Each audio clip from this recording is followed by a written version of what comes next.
Welcome back to the Deep Dive. Today, we're going inside the Cambria County Regional Firefighters Association, the Ccrfa. We've got the minutes from their monthly meeting on September 26th, 2025. And these really give us a window into, well, the nitty-gritty of running a big regional volunteer fire service today. We're talking money, rules, people, the works. Exactly. It's a ground-level view of the challenges they're juggling. So our mission today, basically, is to pull out the key strategic moves from these minutes. Where's the focus in late 2025? Infrastructure, training, what's driving their decisions? And we actually kick things off with a really interesting moment of transition, don't we? A big project completion. Yeah, absolutely.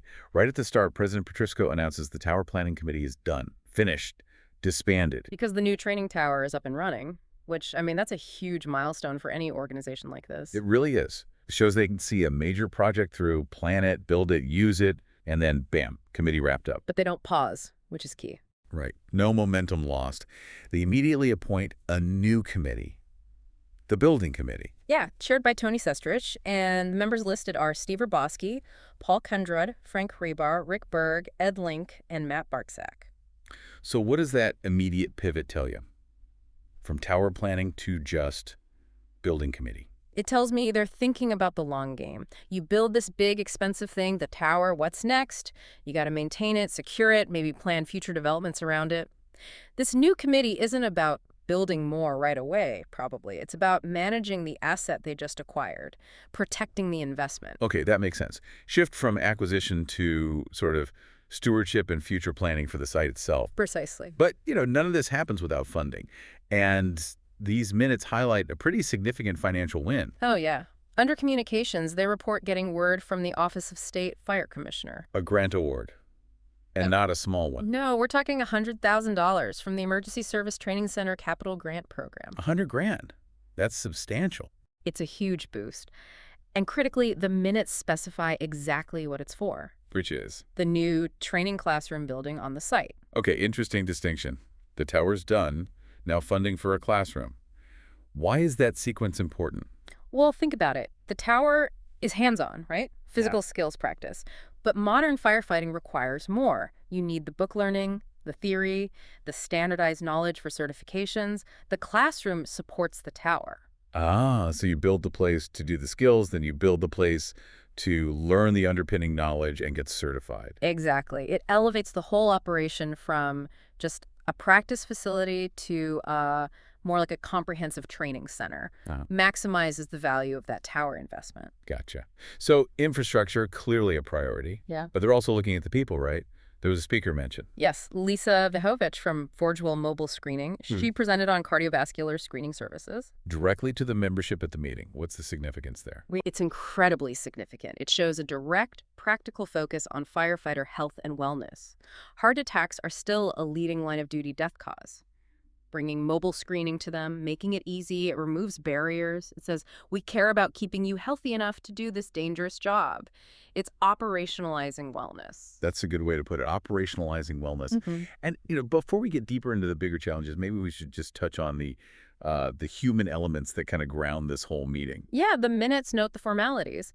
Meeting opens 7:01 p.m., prayer led by Pat Illig, and importantly, a minute of silence for Robert McCaff from Gallatin, a departed member. Right. And they state the membership numbers, too. 75 companies, 1,587 members. That context is crucial. It reminds you of the scale, almost 1,600 volunteers across 75 different units. These moments, the prayer, the silence, they're the glue holding that decentralized network together. It connects the admin to the personal risk. Okay, so let's pivot now to maybe the biggest challenge highlighted in these minutes, the Fire School Committee report. Jim McCann from Johnstown is the chair. And reading their notes, it feels like they're bracing for impact. I called it the training tsunami in my head. What's hitting them? Well, it's coming from two directions, really. First, regulatory changes, big ones. They've scheduled a meeting October 1st in Lewistown with Administrator Harvey Boyer. Okay. The whole point is to get clarity on upcoming changes to what they call essentials programs and how certification will work. In essentials programs, just for clarity, those are the basic foundational state courses, like Firefighter 1 maybe, the must-haves for new recruits. That's exactly right, the absolute building blocks. And when the state changes those, it sends ripples or maybe waves through the entire system. So what's their main worry about these changes? The biggest one they explicitly plan to raise is about the kids, the junior members. They want assurance desperately that the 14, 15, 16, 17-year-olds currently in the existing programs won't have to scrap everything and start over under the new system. Oh, wow. Okay, that's huge. It's potentially devastating. Because if you tell a teenager who's already put in dozens, maybe hundreds of hours, sorry, got to redo all that basic stuff. You lose them instantly. Burnout, frustration. You could wipe out your incoming pipeline of volunteers for years. It's not just inconvenient. It feels existential for a volunteer service. Yeah, you can really see why that's their top concern to bring up with the administrator. Existential is the right word. Definitely the highest stakes item in that report. Yeah. But then there's the other wave hitting them, the financial one. Right, tied to training. The report just says, no more bucks packages. What does that mean? Yeah, bucks packages sounds like jargon, but it refers to basically a funding system. Think of them like state-supported credits or vouchers that companies could use to pay for specific, often specialized, training courses offered through the county or region. Okay, so a flexible funding pot for training? Kind of, yeah. And if that system is changing or going away, no more bucks pricing is also mentioned. It means the association loses that tool for coordinating and funding training across all 75 companies. So the money, or at least that specific mechanism, is drying up or changing significantly. How do they plan to adapt? What's the strategy? It forces them towards self-sufficiency, essentially. The minutes say they might run more programs themselves, in-house or contracted out, things like maybe county coroner training or first aid CPR, or they'll have to rely more on standard state programs, which might be less flexible or cover fewer specialized topics. So it means they have to be much more deliberate about their training budget and what they offer, really scrutinize the cost-benefit of every class. Absolutely. It requires a whole recalibration, making every training dollar count in this new post-bucks environment.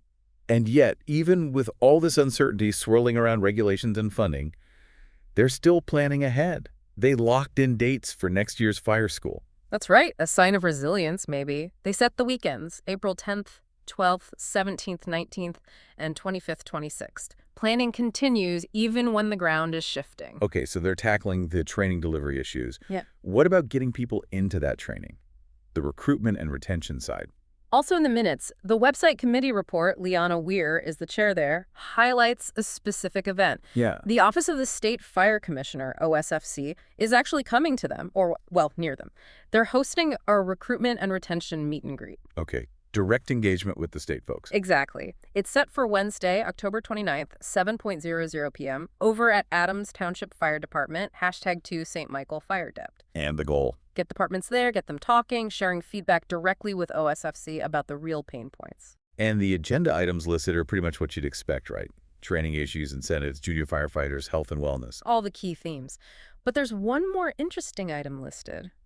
The Fire Department Master List Registry Project. What's that about? It sounds administrative, but I think it connects directly to recruitment and retention. You can't design effective incentives or track volunteer engagement across the state if you don't have good data.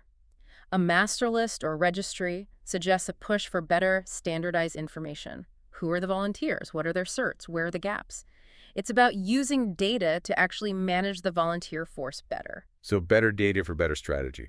Makes sense. Yeah, data-driven decision-making, even for volunteers. And speaking of better systems, there's a small but telling tech upgrade mentioned too, isn't there? There is. The website committee approved buying a camera under $100 for using with their Zoom account for meetings. Ah, so embracing hybrid meetings, potentially, making it easier for people from those 75 companies to participate, even remotely. Seems like it. A small cost, but a potentially big impact on engagement and accessibility in a geographically spread out county. And there's another communication push noted too, more fundamental maybe? Yes, the admin secretary wants to send a letter out to all the companies. The goal is simple. Establish an email point of contact for each one. They'll put a link on the website, ccrfa.org. Secretary Lehman is drafting it. Again, sounds basic, but probably crucial for speed, right? You can't coordinate fast responses to, say, those training changes via snail mail in 2025. Absolutely not. Email becomes the baseline for quick, efficient communication across such a large, dispersed group. It's essential for keeping everyone in the loop. Okay. Before we wrap this up, we should probably just quickly mention a few other general business items they covered. Sure. Looks like convention planning is moving along. They're asking for nominations for awards, recognizing their own people. Important for morale. Definitely. And they voted to support Charles Woodley with a letter of recommendation for the Western Association Board. So participating in the wider fire service politics and structure, too. Right. They're engaged beyond just their own county lines. Okay, so let's try and pull this all together for the listener. What are the big takeaways from this snapshot of the Ccrfa in September 2025? Well, we saw clear successes, right? Landing that $100,000 grant for the classroom is huge. Big win. And then proactively tackling that really thorny issue around the youth training requirements, trying to protect their future volunteers. Yeah, addressing that head on. Yeah. And then the focus on improving communication and data, the email contacts, the Zoom camera, the interest in that state registry project. So connecting it all, what's the bigger picture here? What does this tell us about managing a volunteer fire service today? I think it shows an organization that's constantly adapting. They're clearly facing real pressures, funding limits, changing regulations from the state.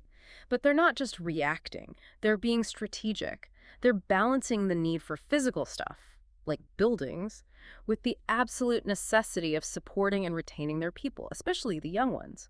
They're solving today's fires, literally and figuratively, while planning for tomorrow. And maybe the most telling point comes right back to the beginning, doesn't it? Yeah. That immediate shift after the tower was finished. Exactly. They hit a massive goal, the tower, and boom, no pause. Energy straight into the next thing, the building committee to manage the asset and plan the site's future. Organizational momentum. Which leads us to that final thought for you, listening. Think about your own work, your own projects, maybe something you just finished, a big goal achieved. Ask yourself, what's the equivalent of that building committee for you? What's the next crucial step, the next phase you need to plan for right now to keep that momentum going and make sure your achievement lasts? It's a great question. How do you build on success instead of just resting on it? Good food for thought. For anyone tracking the Ccrfa, their next meeting is noted as October 23rd, 2025 in Asheville. And this meeting, the one we just dissected, adjourned at 8:09 p.m. or 2009 hours. All right, that wraps up our deep dive for today. Thanks for joining us. See you next time.